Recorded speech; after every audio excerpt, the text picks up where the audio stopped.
हिकिड़ा संत थिया, भगवान जा भक्त थिया। उहे पहिरों भक्त न हुया, पहिरों भजन कीर्तन न कंदा, धर्म जे रस्ते ते हलंदा हुया, शुभ कर्म पुण्य सभु कंदा हुया, पर भजन न कंदा, भक्ति न कंदा।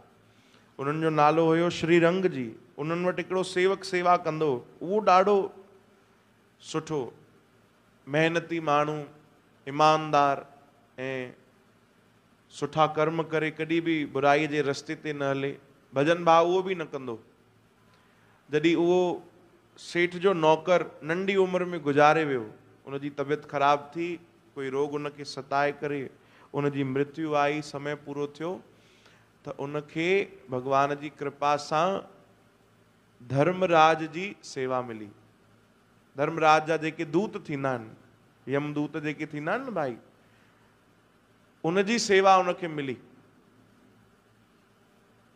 उहो सेवा कंदो त हिकु बार जी ॻाल्हि, कंहिंजा प्राण वठणु उन ई नगर में आयो, जंहिं नगर में पाण रहंदो उन सेठ वटि।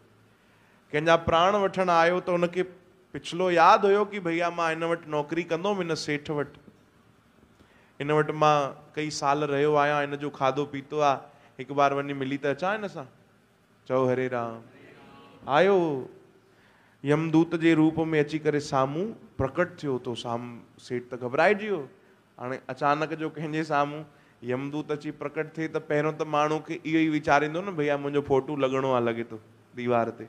हा, चिंता थी उनखे, अरे भाई तूं केरु आहे? चई सेठ जी मूंखे न पहचानियो। चयो न। चई अरे मां तव्हां वटि एॾो कमु कयो आहे, एॾा साल रहियो आहियां। तॾहिं ॾिठईं ध्यान सां, चई अरे अरे तूं हे कहिड़ी हालत में आहे, छा भाई? चई अरे भगवान जी कृपा थी आहे, मूंखे इहा सेवा मिली आहे, यमदूत मां बणिजो आहियां। चई अच्छा, हाणे छा करणु आयो आहे? चई बसि असांजे नगर में कंहिंजी बारी आहे, अॼु हुनजा प्राण वठणु आयो आहियां, समय पूरो थियो आहे। कंहिंजा? चई ॾिसो साम्हूं हिकिड़ो नौजवान खेती बाड़ी करे थो, हल हलाए थो, हा, उनजा प्राण वठणु आयो आहियां। तॾहिं उन सेठ चयो, श्रीरंग जी जंहिंजो नालो हुयो, कि अरे तूं हिन जा प्राण वठणु आयो आहे, हे त हटो कटो थो लॻे भाई, सभु कुझु बराबरि आहे? चई हा, बसि समय पूरो थी वियो आहे। समय कंहिंजो ॿुधाए करे थोरी ईंदो आहे, बचपन में बि अची वञे, जवानी में बि अची वञे, बुढ़ापे में बि अची वञे, कहिड़ी कंहिंखे ख़बर कोन्हे।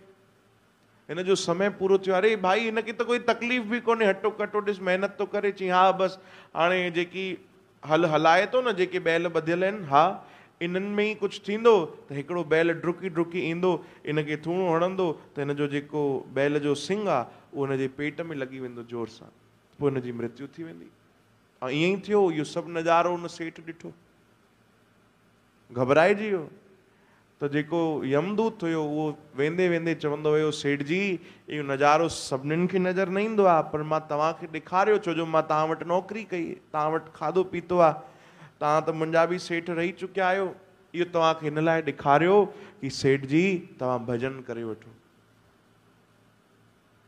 हिकु ॾींहुं तव्हांजो बि समय अचिणो आहे, तव्हां ॾाढा भला आहियो, भलो कंदा आहियो, पर भॼन न कंदा आहियो। भॼन करे वठो, बिना भॼन जे त गति कोन्हे। चओ हरे राम। यमदूत बि बणिजी वञे, वरी वापसि अचिणो पवंदो धरतीअ ते, पोइ कहिड़ी जून मिले कहिड़ी ख़बर आहे, पर तव्हां भॼन करे वठो। ई ग़लती तव्हां न कजो जेकी ॿिया सभु करे रहिया आहिनि। इहो इशारो कयो यमदूत, तो सेठ सम्झी वियो। बसि उन ॾींहं खां पोइ उन सभु छॾियो। सभु छॾियो याने कथा में लिखियलु आहे कि उन सभु छॾियो। सभु छॾियो याने इहे न कि घर गृहस्थी छॾे छॾी, न, जेको थोरो घणो लोभ लालच हुयो उहो छॾियो, दुनियादारी हुई उहो छॾी, काम आदि जेको हुयो विकार हुया उहे छॾिया। उन ॾींहं खां पोइ उन घर में रही करे भॼन शुरू कयो, संतनि जो संग शुरू कयो, खूब कीर्तन करे। ऐं हिन महिल ताणी उनखे सेठ ई चवंदा, पोइ हाणे संत जी चवणु लॻा। चओ हरे राम। पोइ त उन्हनि अहिड़ी भक्ति कई, अहिड़ी भक्ति कई, अहिड़ी भक्ति कई कि कथा में ईंदो आहे कि अॻिते हली उन्हनि हिकिड़े प्रेत जी बि मुक्ति कई, हिकिड़े प्रेत जी, अहिड़ो भॼन कयो उन्हनि। त सोचो, जेको भॼन करे प्रेत जी मुक्ति कराए सघंदो आहे, त उहो भॼन करे पंहिंजी मुक्ति न कराए सघंदो। चओ हरे राम।